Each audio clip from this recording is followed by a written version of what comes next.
ஃபேவரட்டான KF16 அதாவது நம்ம கிங்ஃபிஷர் பவிஸ்னால இந்த ப்ளூ பை லாவெண்டர் கலர் காம்பினேஷனை நான் வந்துட்டு இன்னைக்கு வந்துட்டு ஒரு 100 பீஸ் கொண்டு வந்திருக்கேன்னு வச்சுக்கோங்களேன். இது மாதிரி 100 பீஸ் அப்படின்னு சொல்லிட்டு ஏகப்பட்ட தடவை நம்ம வந்துட்டு ரீஸ்டாக் பண்ணிட்டு உங்களுக்கும் தெரியும். இப்போ கூட ரீசெண்டாக இது ப்ரீ புக்கிங்கில் இருந்துச்சு.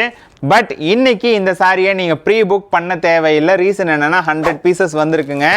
என்னப்பா இருக்குது இந்த சாரியில் இவ்வளோ ஸ்பெஷலாக இந்த சாரி ஆக்சுவலாக அப்படின்ற மாதிரி நீங்கள் கேட்கலாம். ஆமாங்க, உண்மையாலுமே இந்த சாரி வந்து ரொம்ப ஸ்பெஷல். என்ன ரீசன் அப்படின்னா இந்த சாரியோடைய கம்ப்ளீட் லுக்குமே வந்து பார்த்தீங்கன்னா இந்த மாதிரி சில்வர் ஜரிகையிலையும் அண்ட் பார்டர் வந்து பார்த்தீங்கன்னா உங்களுக்கு லாவெண்டரில் one of the best combination எவருங்க நம்ம ஷாப்பில். இது வரைக்கும் நம்ம ப்ரொடக்ஷன் பண்ண சாரீஸில் இந்த சாரிக்கு ஒரு நல்ல ஒரு டிமாண்ட் இருக்கும்னு நினைக்கிறேன். அண்ட் இதுதான் சாரியுடைய முந்தி அண்ட் இது வந்து பார்த்தீங்கன்னா சாரியுடைய ப்ளவுஸுங்க ஜக்கார்டு ஒர்க்லேயே வந்துருங்க. So one of the best sari KF16ங்க. நம்ம ssp text.com செக் பண்ணி பாருங்கள் அண்ட் லைக் பண்ணிட்டு சப்ஸ்கிரைப் பண்ணிக்கோங்க. தேங்க்யூ.